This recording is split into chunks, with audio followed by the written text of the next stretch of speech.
be talking about supporting virtual instruction. Amy and I both work for psych services. So a little bit about what we do. We're school psychologists. Amy and I are both school psychologists. I'm a board certified behavior analyst. Some of us are licensed psychologists, licensed educational psychologists. Essentially, we can provide behavioral and psychological support to school age children, preschool included.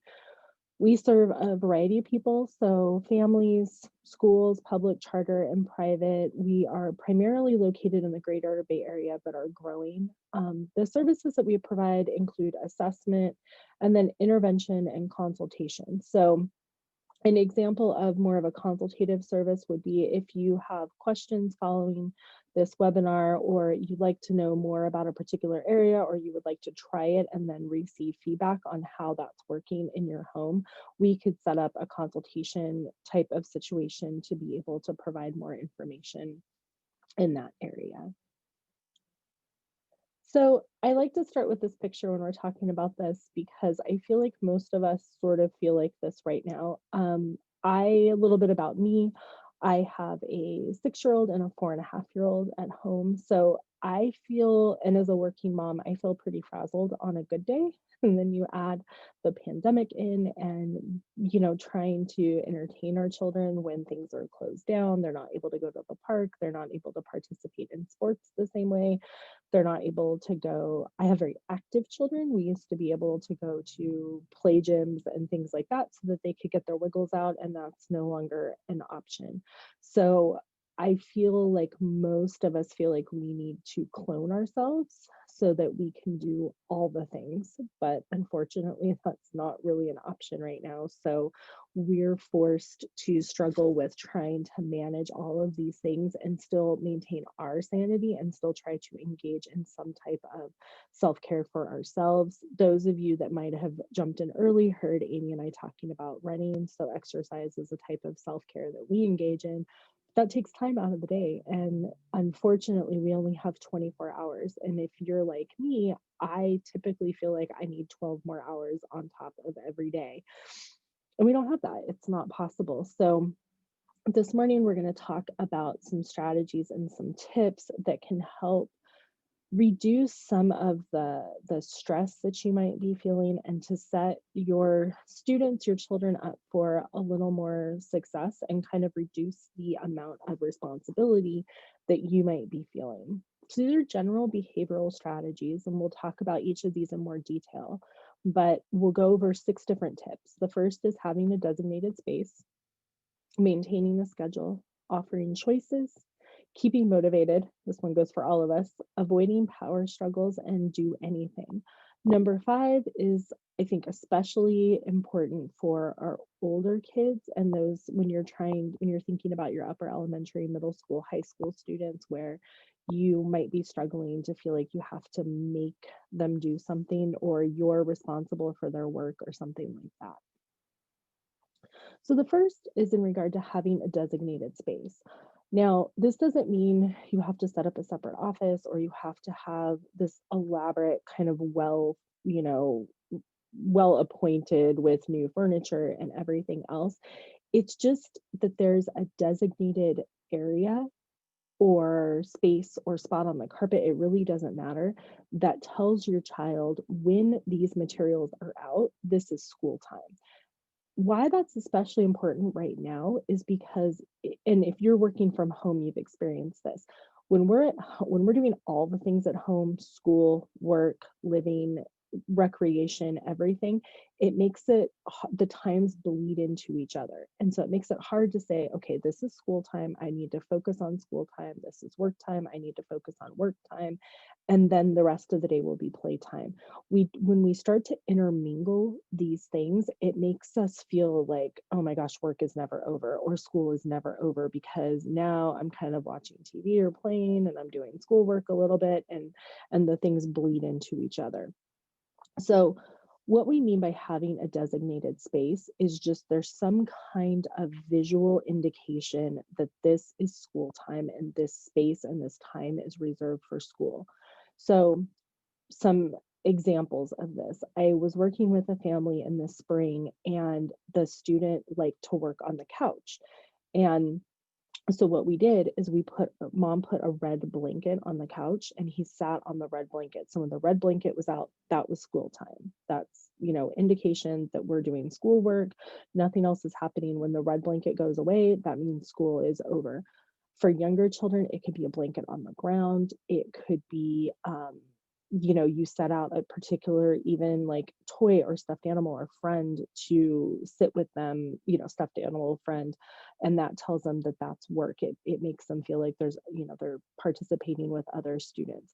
With older kids that are sitting at a table, it could even be particular type of cup is out at that time. You could use some kind of like placemat, even if it's just a laminated piece of construction paper or something like that. That's our school mat. When our school mat's out, we're doing school time. Something as simple as that could really be useful for that. If you are a family where your child has a desk or something like that, you're going to want to delineate when it's playtime. So when it's time for them to draw or journal or do whatever else it is that they like to do, and when it's school time. So with my children, one of the things I do is I take away their crayons and other drawing utensils when I want them to do homework or school time, and then we put those back when it's playtime. So that's another clear delineation. If you have multiple devices, I suggest having one device for school and one device for home. And then again, that helps delineate those things and make it a little bit clearer that this is school time. So having a designated space is possibly even more important just for having us be able to turn off, like, okay, I'm putting all of this away and this time is over. So if you think about it, the analogy to adults, if you're able to go to an office right now, if you've worked in an office before, you leave work and you go home and you don't have to think about it and the office stuff is gone. We want our children to be able to leave their school office and then resume to a normal type of situation. So having a designated space can be really helpful for that. Okay, if you have been on Pinterest, Instagram, Facebook, any kind of social media, you've probably seen somebody say, well, make a schedule. There's more to it than that. Making a schedule is great, but why having a schedule is important is less about the time that we've identified things, but that we have made a list of what we want to accomplish for the day. And we've also provided the opportunity to have the then column. So you can see we have the if column or the first column, and then we have the then column. This is a really important column for us to think about, and we're going to talk about keeping motivated and types of reinforcement in just a minute. But what we're saying with our schedule is first, I'm going to do a little bit of reading, and then I'm going to give myself a break. So you can think of that then column more as a break or access to something that gives me a little bit of like a pick me up to keep going throughout my day. Most of us do this. If we're at work or we're working on a project, we say, first, we're going to answer all of our emails. I'm going to come in the morning, I'm going to answer all my emails, and then I'm going to go get a cup of coffee. I'm going to take a coffee break. I'm going to walk around. I might do X, Y, or Z, and then I'm going to come back to work. We want to help our children set up the same kind of schedule. In a school setting, most of this is already built into their typical schedule. We're not used to necessarily doing this for our children at home. And so that's the key part of this idea of scheduling. Here's an example of one. My children are up around 6:30, so we're very early risers in our house. If you have older children or children that don't like to get up as early, your day might start later, and that's fine. But we'll have wake up, and then first, I'm going to go to the bathroom, I'm going to get dressed, I'm going to eat breakfast, and then it's choose something from my anything square. Or my activity square. I will get to what those are going to look like in just a minute. This is our reinforcement type of situation.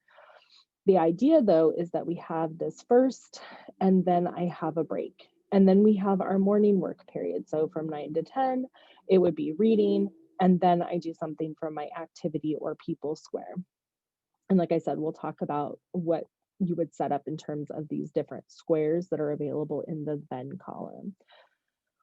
Keep thinking about this idea, though, of a schedule when we talk about alleviating power struggles or avoiding these type of power struggles. If you've set this up with your child and you've worked to set up a schedule, it reduces some of the pressure on us to feel like we need to make our child do something. They can, you know, they need to do what's in the first column, and then it's their choice. If they don't do what's in the first column, they don't have access to what's in the then column.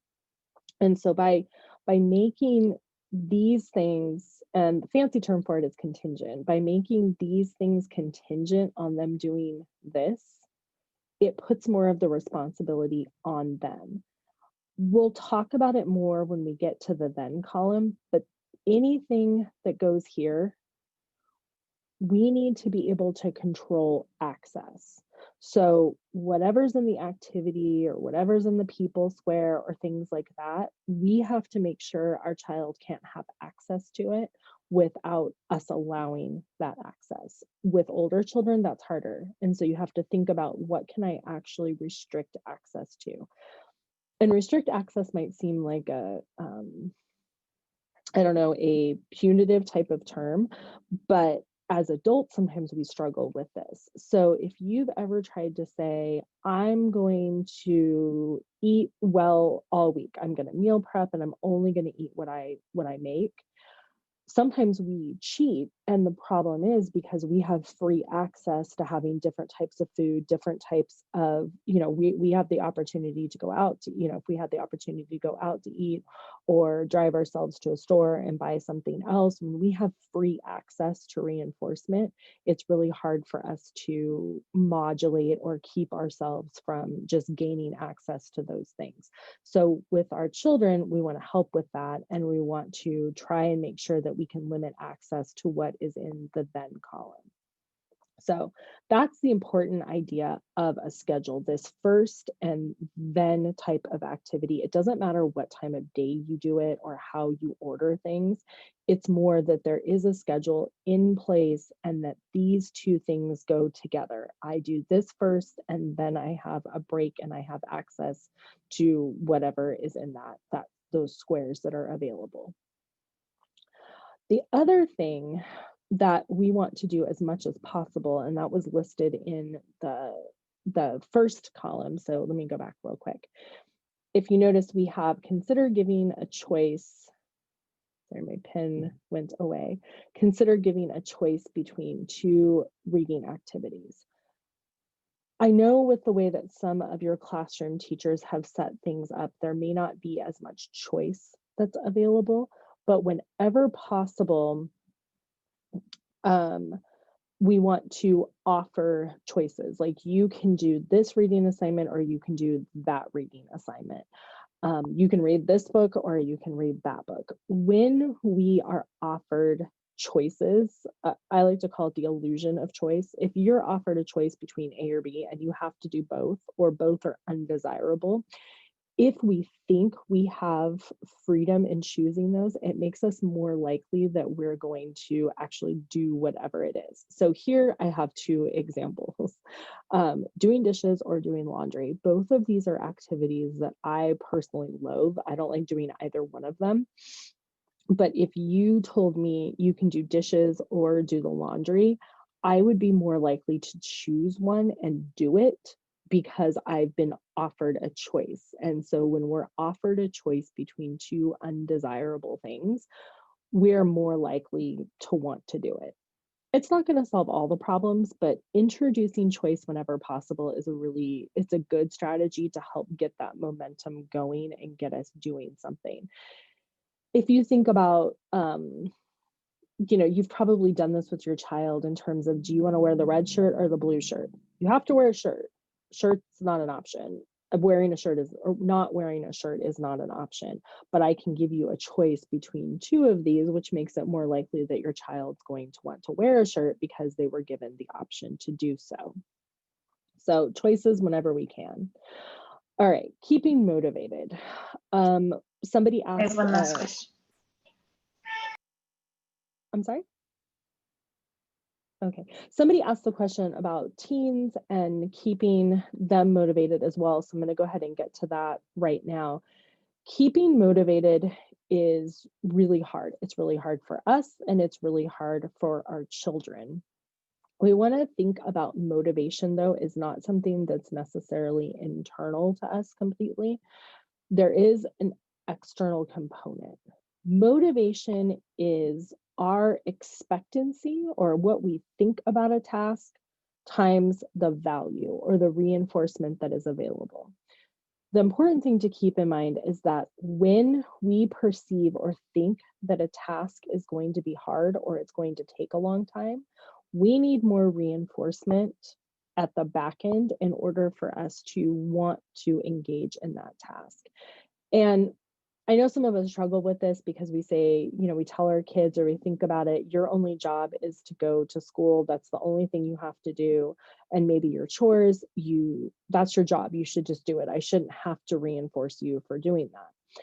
But if we think about it as adults, someone could say you should just want to go to work. You should want to do a good job with whatever your occupation is, or are if you are a stay-at-home parent and your job is working in the home, then you could say, well, you should just want to take care of your children and do all of these things. And yes, most of us want to do a good job.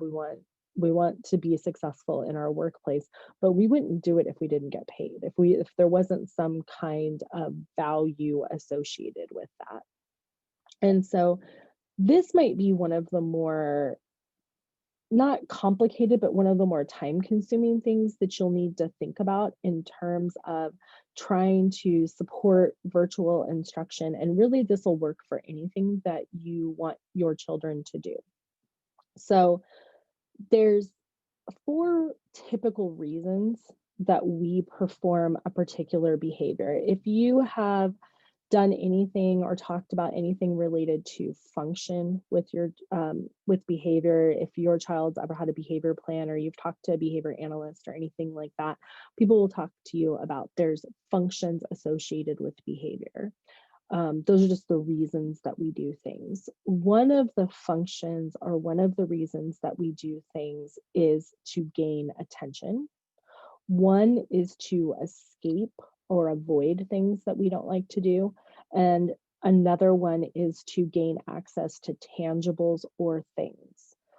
You may have also heard about sensory reinforcement or automatic reinforcement. We're not going to talk too much about that today because that's a harder one to address. Most of our needs can be met through the other three functions. So attention, escape avoidance, and access to tangibles or things that I would like. Unfortunately, typically when we think about reinforcement or people hear the term reinforcement, they think about reward, they think about tangibles. Reinforcement is any pleasant consequence, any pleasant outcome that occurs after we perform a behavior. It doesn't need to be a thing.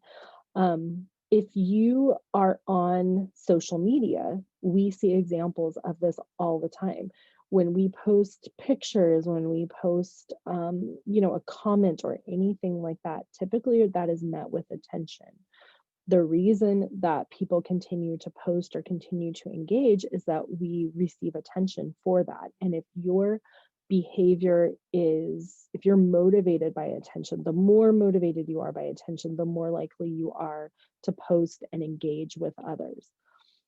I tend to be someone who's more escape maintained. I like to avoid those type of situations, and so I'm more likely to engage in behavior that is going to help me avoid potential unpleasant situations or things that I don't necessarily want to engage in. We also have activity related reinforcement.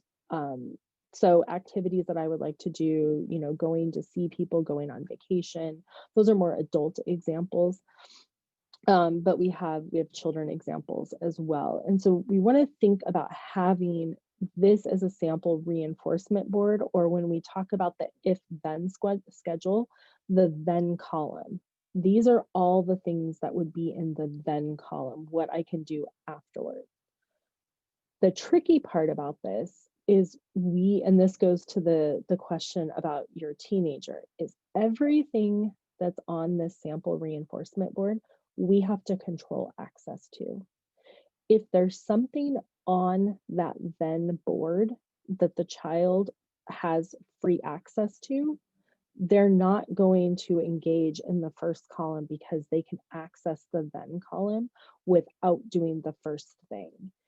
And that might be one of the more difficult aspects of this for you to tackle when you're first setting up a reinforcement system within your house, because most of our children have free access to a lot of those reinforcers already, and so they're able to access those.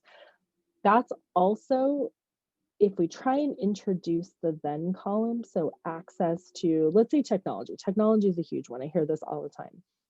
All my kid wants to do is play on their phone or chat with their friends or play video games or, play on their Kindle and things like that. If those are available to your child at any point in time, if they have free access to that, then when you say first you have to do your homework or you have to log into Zoom or you have to do your activity before you have access to this, it causes a lot of power struggle because they'll just go and gain access to whatever it is that they want anyway. And then you end up kind of fighting over those things. Um, so the hard part about the then column is that those activities or those access to those tools needs to be restricted. When you're first setting this up, it can be things like turning off the Wi-Fi, restricting access to particular sites, only having the Wi-Fi available for certain users during certain points in the day. My children are still little, and so any electronic devices are put up out of reach. We actually have a hiding spot. They don't know where it is at this point in time. It's a little bit easier because they're younger, but setting that up where those things are just not available at a particular time. I know in families that I work with that have older children, they tend to use more the technology side of it, where we turn Wi-Fi off, or only allow access to certain websites during the day, or certain types of activities. That's why if you do have a school device, most schools have sent home devices. Those are relatively locked down. I know teens are very smart about getting around those particular blocks, but they are able to, it helps restrict access. So they're only able to use that device during the day, the device that they need to access school particular materials. Depending on what school district your child goes to, you might want to consider contacting the school or contacting IT if you find that they're able to work around being able to get to certain websites or do particular things when they're on their computer. IT usually is trying to to stay ahead of those as much as they can ahead of children. And we can talk, when I open it up, we can talk more about this, but think about this as we continue to go along in terms of what potentially could you restrict access to, in order for your child to be able to include that in the then column. The other thing is, if you have things that you're not able to restrict access to, it's just not a possibility, then those don't go in the then column. You can't put anything in the then column you can't restrict access to, because it's going to result in those kinds of power struggles where you're trying to take something away or you're fighting about it and things like that. So back to our reinforcement board, here are different activities that I would like to do. This one, I include build a volcano because that's something my son really likes to do. Playing with Play-Doh, going for a walk, doing crafts, time capsule, watching zoo or museum videos. With older students, you might change going for a walk into being able to go to, like, there's a local skate park in my area.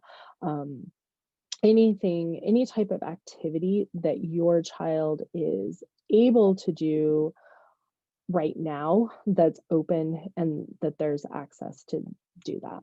The things I would like to earn, a lot of our kids have a lot of stuff. Buying them more things becomes expensive. It becomes hard to manage. The things are not necessarily something we want to focus on, but if there is a big thing that your child would really like, you can consider putting that on the board and making that, if you do all of your homework for a month or something like that, then we can look at um, access to those. Okay, I understand your question a little bit better now, and I'll get to that in just a second. And then people that I would like to see, I know personally, I really don't like Zoom happy hour. That was something I really had to get used to. It felt awkward to me, it felt weird. I spend a lot of my time on Zoom anyway, but I started to miss my friends. And so I will engage in FaceTime or Zoom with people, and it does make me feel a little bit better. And so if you can arrange play dates and things like that, that your child can work for. I do want to take a little bit and talk about this column though, the things I would like to not do. So something that we sometimes forget about when we're thinking of reinforcement is we always think it's about earning something. So earning a reward, a really powerful column, and this is also helpful with our teens and older students, even upper elementary, is can they get out of a chore? Can they get out of something that they don't like to do? So, for example, taking out the trash, putting clothes away, cleaning up my toys, even PE or kind of a particular class or activity that they don't like to do related to school. If they do what they're expected to do, so if they get all their morning stuff done, is there something that they can get out of later in the day? Um, we definitely want to add this column and make sure that this is an option for our children and us, because a lot of times we'll work to get out of things.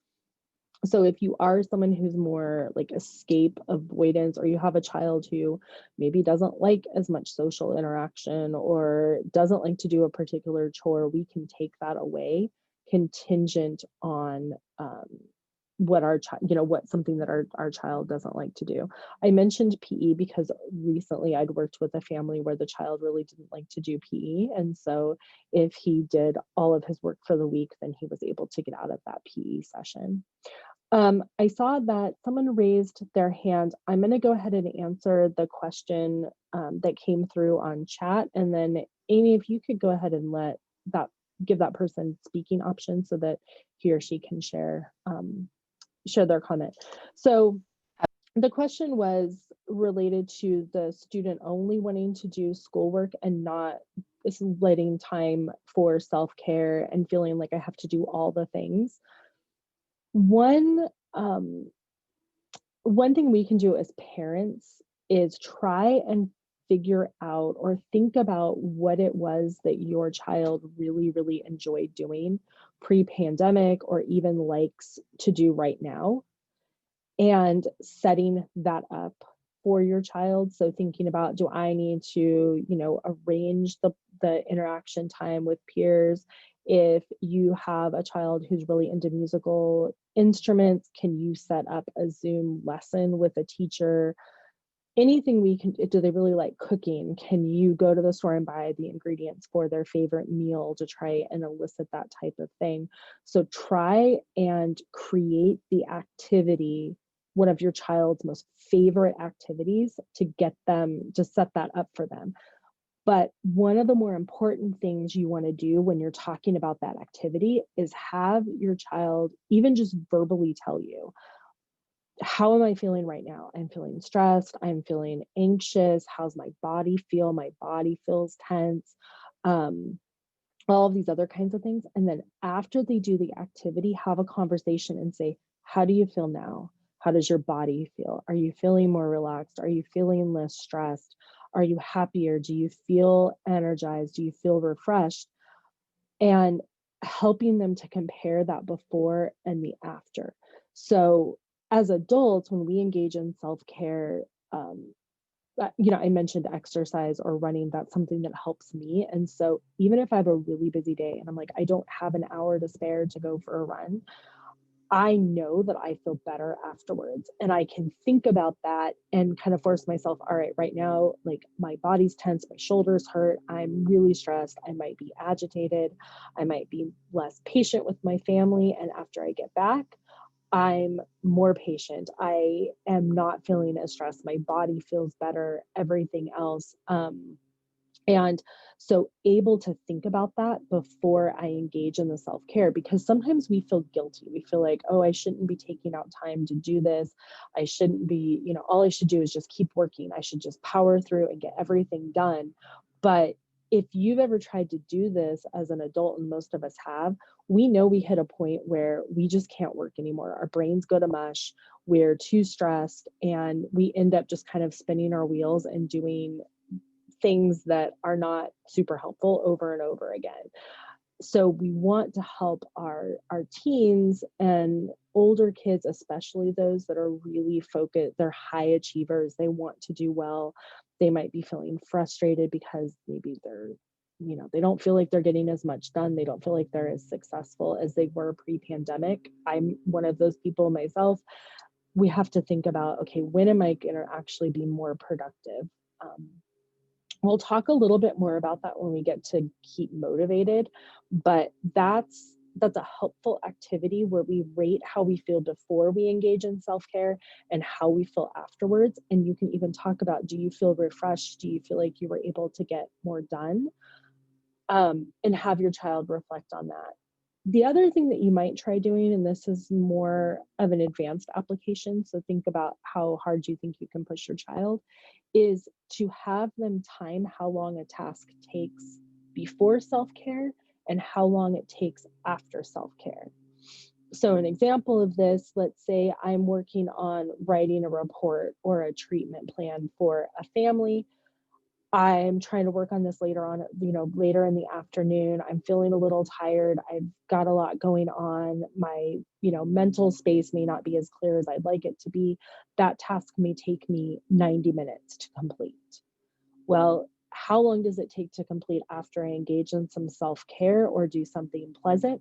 That task only takes me 45 minutes then, because my mind is clear, I'm more relaxed, and I'm not feeling as stressed. And so that's also a useful piece of information. If your child says, I feel guilty about this, or I don't feel like I have the time, you can start to compare how long it takes you before and after self-care to complete that task. Um, that's a really good thing for us to do as adults too. And so anything you can do as a parent to model self-care and why self-care is important and why it might help us actually be more productive or more efficient is useful to model for our children. One of the things that I forgot to mention at the beginning of this is that we're all struggling too, just like our children, and we need to have some grace and give ourselves some grace and kind of a pass when we're not perfect as well. And so being able to model that is really helpful for our children. Okay, and then we had somebody raise our hand, so we'll go ahead and take that question. Um, okay, it looks like we're not able necessarily to uh, answer the question right. Let me see if I can do it. Um, I'm sorry, I've lost who had their hand raised. If you can put the question in Q&A or chat, um, I'll go ahead and answer it in just a minute. Or when we open it up to the end, I can answer that. The other thing that is helpful to make our reinforcement board a little more enticing or something that people are going to be more likely to want to engage in is if we can add the element of surprise. So those of you that are more close to my age or a little bit older, before we had 1,000 channels available to us on cable television, might remember that the only things that were on late at night were infomercials. And the host would tell you, you have to call in now or within the next hour to be able to get this special prize or this special thing that's only available right now. We can use those same kind of principles to make the reinforcement board more enticing for our children and ourselves, really. If we have something that's a surprise, So it's a special, they can choose surprise on their then board, and we take something that's only available at certain times or they don't know it's coming, or we withhold a really fun activity, something that they really like to do or a person that's really special, and that's only available at certain times. An adult example that's helpful right now is any of you that like the pumpkin spice line from Starbucks, that's only available in the fall. And so you see people talk about like, "Oh, I can't wait till this is available." Part of what makes that more desirable is that it's only available at a certain time of year. If it was available all year long, it would not be as enticing for people. We would satiate on it, or we would, if you can have access to it at all times, it becomes less desirable. It's the principle that we can use to make our children want to work for something a little bit more. Another example, if you don't like pumpkin spice lattes, is McDonald's for years has had the McRib option, and it's only available at certain times of the year. I'm not sure exactly. I don't know when exactly it's available, but there's sometimes that the McRib is available, and that increases people wanting to buy it because it's only available at a certain time. So any kind of surprise or things like that that you can add is going to be really helpful. Um, okay, avoiding power struggles, especially with our upper elementary, older children, middle school, high school. I think a lot of us feel like we're having to nag them or harp on them to get something done to complete a particular task. I've talked to parents who feel personally responsible for their child's work. Like if they don't get a good grade or they don't do something, I feel like I've failed too, or that the grade or their success is somewhat tied to me. The best way to avoid these types of power struggles is really to use that schedule. And if we have restricted what's in the then column and not made that available, and they have to do what's in the if column, when we see our child not engage in a behavior, we can just refer them back to not engage in something that we want them to do. We can refer back to the schedule, just point to it, just show them, or just say, remember to check your schedule. And then they know that those things they're not going to be able to get access to what's in the then column. That way we're not arguing about it. We're not continually telling them, hey, remember you need to do this or you're not going to be able to go to the park. Remember you need to do this or you're not going to be able to go to the park. We're not engaging in any of that kind of dialogue anymore. Instead, we refer back to the schedule. We let them look at the schedule, and that the schedule does the talking for us. Because if you think about it, when you are arguing with anyone or your children, or you've seen maybe a teacher and a child argue, or any of those kinds of situations, when we're engaged in that argument, the person's not doing the work. They're not doing what they're supposed to be doing, and so they're allowed to escape that unpleasant task. um, the best example I can think of from like with younger children is when you go to put them to bed. They'll ask for a drink of water. They'll tell you, I need to go to the bathroom. They'll want to tell you a story. They'll ask you, my son wants to play 5 million questions before bed and talk to you, and kind of they're wanting to distract you and keep you off task so that you forget, oh, yeah, it's time to go to bed.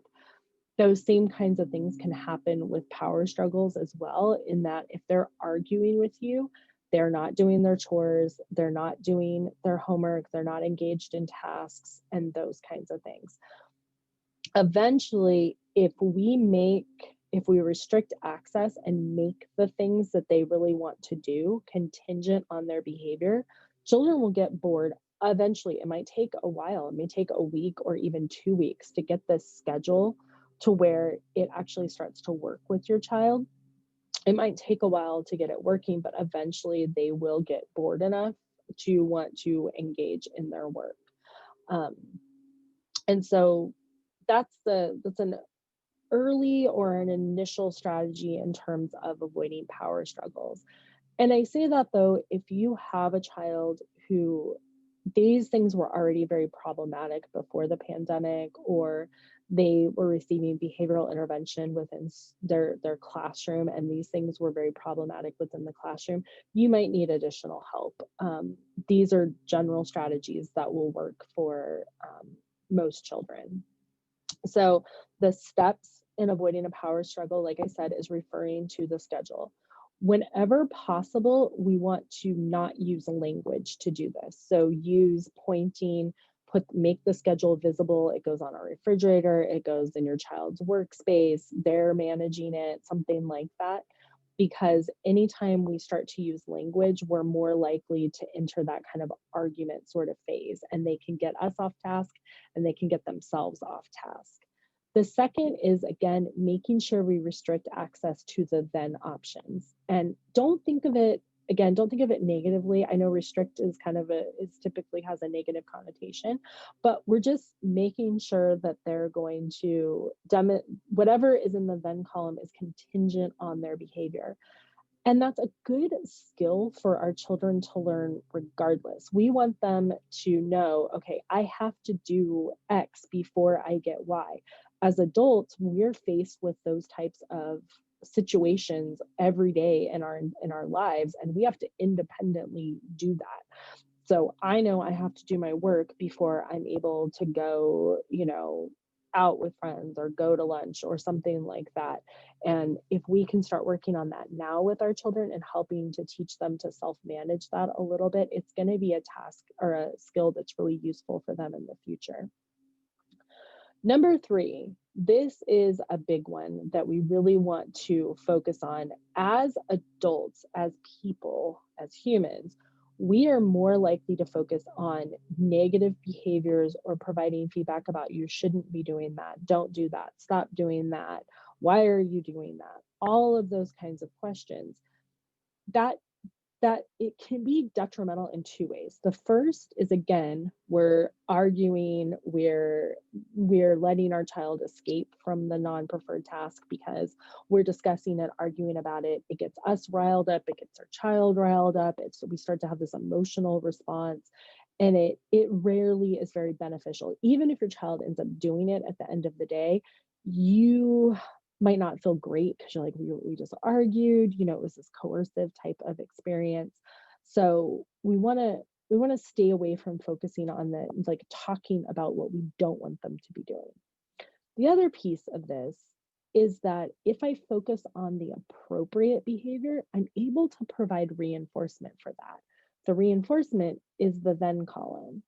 So by focusing on what's in the first column, this is what you should be working on, and ignoring everything else, it gives me a way to provide reinforcement to my child. Reinforcement is the only thing that's going to increase behavior. It's the only thing that's going to work. And so when we're approaching these power struggles, or we see that our child is not doing what we want them to be doing at a particular time, we want to refer to that schedule and focus on these appropriate behaviors, because that gives us something to be able to reinforce. And that reinforcement is what keeps behavior going. If you think about motivation or this idea of reinforcement, there's lots of things in your life that you might think, I should do this more frequently. I should clean out the garage. I should clean out my closets more frequently. I should do X. I should do this, or I would like to do this more. The reason that we don't do it is because we're not provided with as much reinforcement. If we were provided with more reinforcement for doing it, we would be more likely to engage in that behavior. I use exercise and working out as examples a lot because it's something that most of us as adults are familiar with. So if you've ever tried to start like a new exercise, or you've tried to change a habit that you wanted to either increase or decrease, a behavior you wanted to increase or decrease, one of the reasons we typically fall off the wagon or don't keep with it is because we're not provided with reinforcement.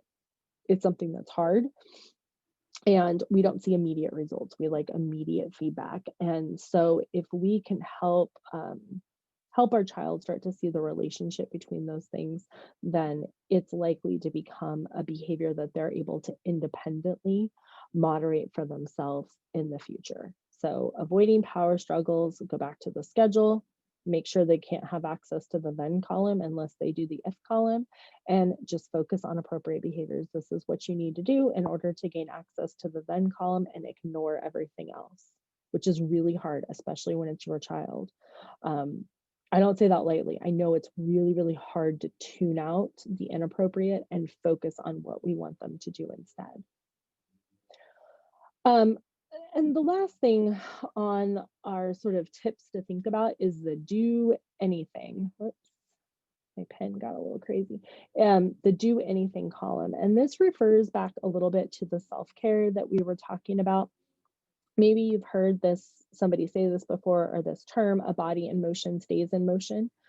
Sometimes just getting out of bed in the morning, just making sure that we're up is enough to get our day moving in a positive direction. And so one of the things you want to think about building in the schedule for your child is picking easy tasks, picking things that they're more likely to do in the morning, just to get them in the process of doing something.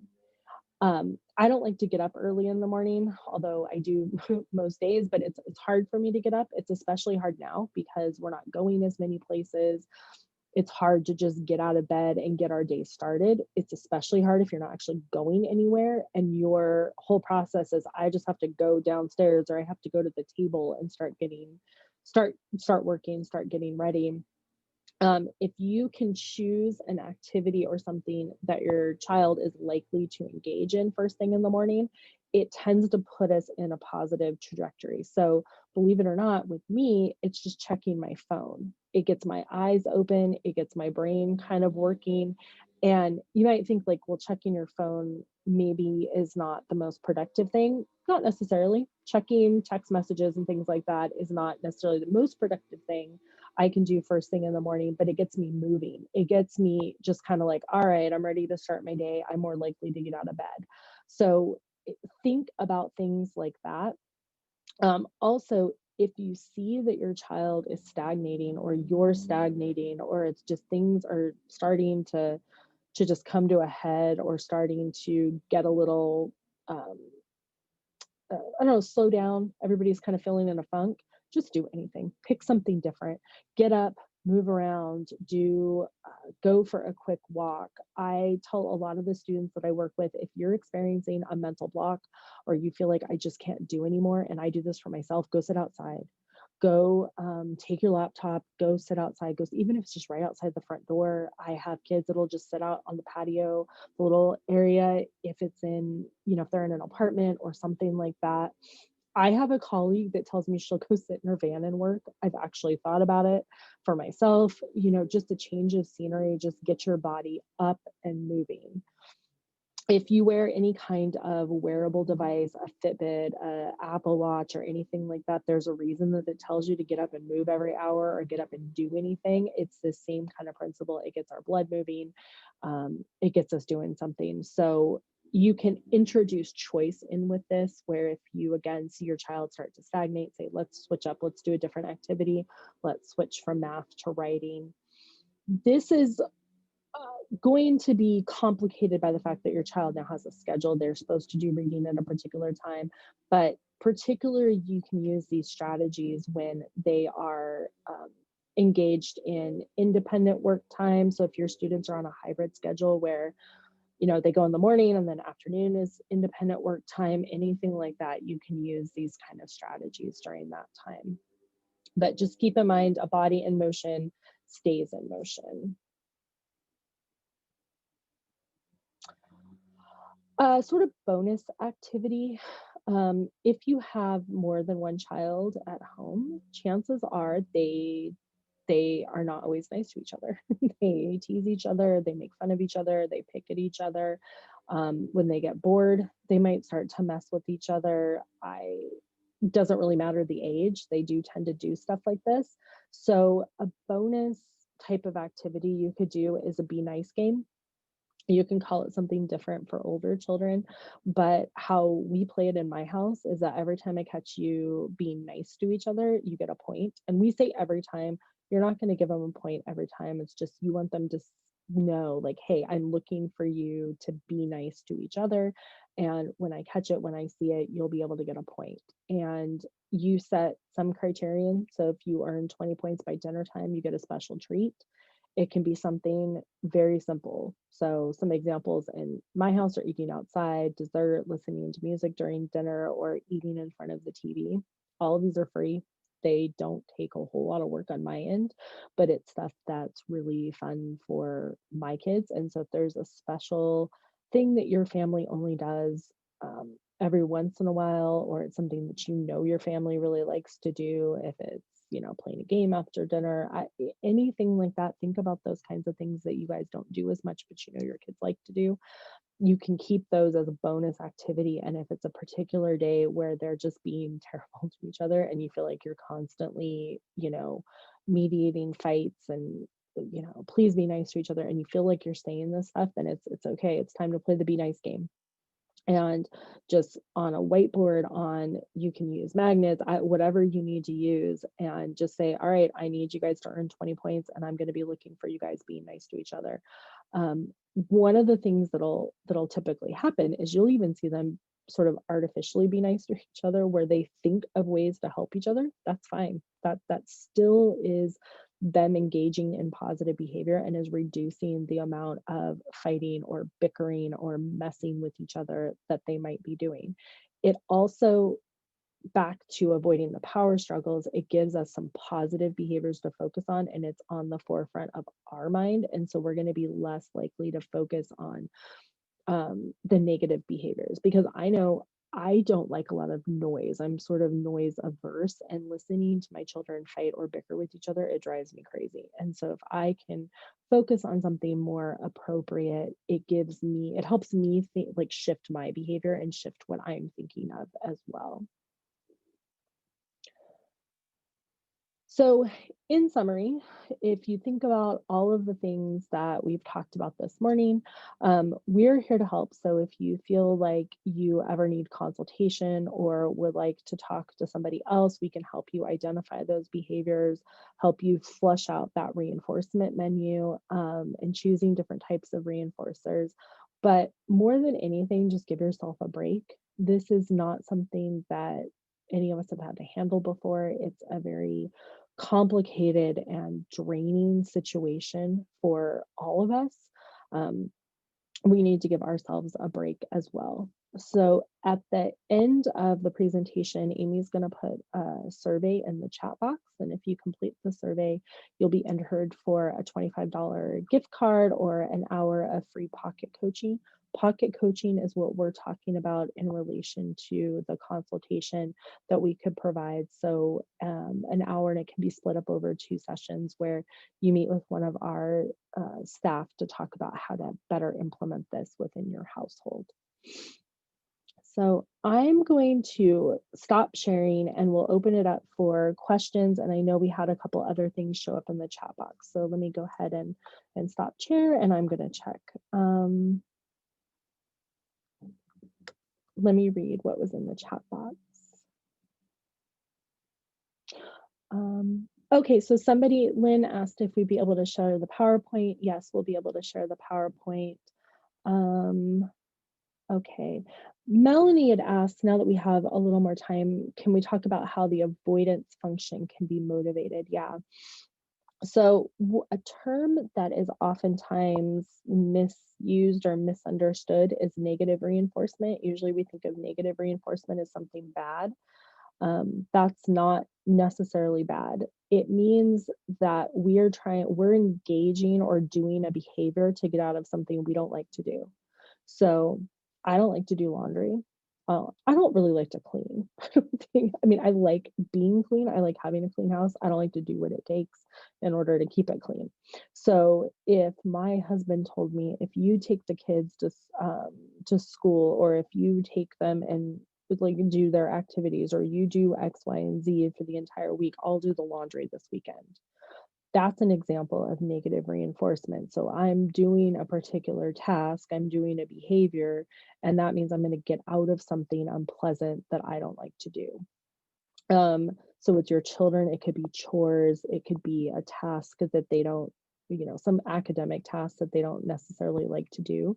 We use it sparingly because I can't always get out of things that I don't like to do, but it could be a special type of treat. A more adult example, have you ever faked a headache to get out of a party or faked a stomach ache or said, I just really come up with sort of an excuse for not wanting to do something? That definitely is an example of us engaging in a behavior so that we can avoid something that we don't like to do.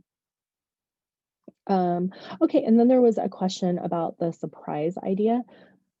So a surprise doesn't necessarily need to be something that um, I'm not explaining this very well. It doesn't necessarily need to be a surprise. It can just be something that's maybe mystery is the better way to think about it. So for example, with my kids, they really like to go to the wild. We're close to the wild animal park, San Diego. I'm in the San Diego area, and we can't go there all the time. It's not something we can't go. It's open anyway. In normal times, it's not something that we can just pick up and go to any day of the week. But what I do is I put that under the mystery, and that's like this really cool thing or this thing that they're working for, and they don't know what it is. We're more likely to work for something that we're not sure what it is when it's a mystery or surprise. That increases the enticement. It um, sort of breaks the monotony of our day, especially right now. Things are very monotonous. We don't have as much surprise, like a surprise element. I use the wild animal park because it's not something that's going to be available. It doesn't necessarily need to be something that big. It can be any kind of surprise thing. It could be um, your letting them do something that they don't normally get to do every day, or it could be something that's really just normal, and but it's a mystery. What I would suggest doing is picking 4 or 5 things that always work for your kids or that they typically get really excited about, and pull those off of the normal reinforcement board and only make those available as part of the mystery. And so when it's mystery time, eventually they'll learn, like, it's probably one of those, like, 4 or 5 things we really like to do, but they're only available at a certain period of time. And so it increases their desirability and increases the likelihood that they're going to work for those. Um, I think I think I answered that question. Any other questions that people might have? We have some time left in the session to answer any questions.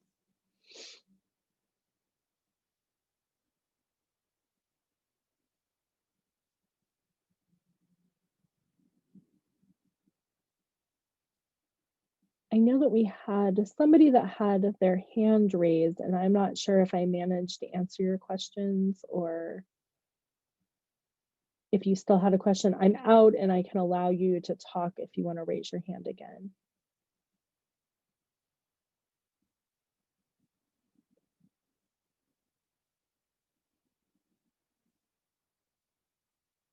Okay, doesn't look like it.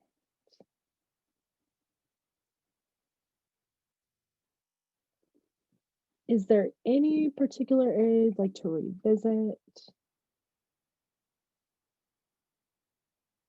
Okay. And then in relation to self-care, I can't remember who asked that, but did that help um, kind of clarify how we can schedule self-care into our child's routine?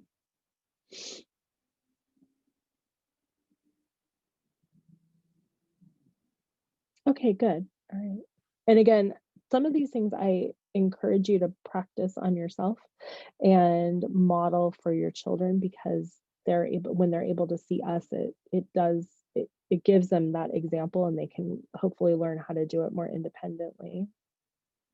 Okay, thank you. Um, okay, well, if there are no further questions, I'll go ahead and stay on. Amy's going to post the survey in the chat box. And if you can fill that out, Amy just posted it. So if you fill out that survey, you'll be entered into the raffle. And I appreciate all of you coming this morning. And like I said, I'll stay on if anybody has any additional questions.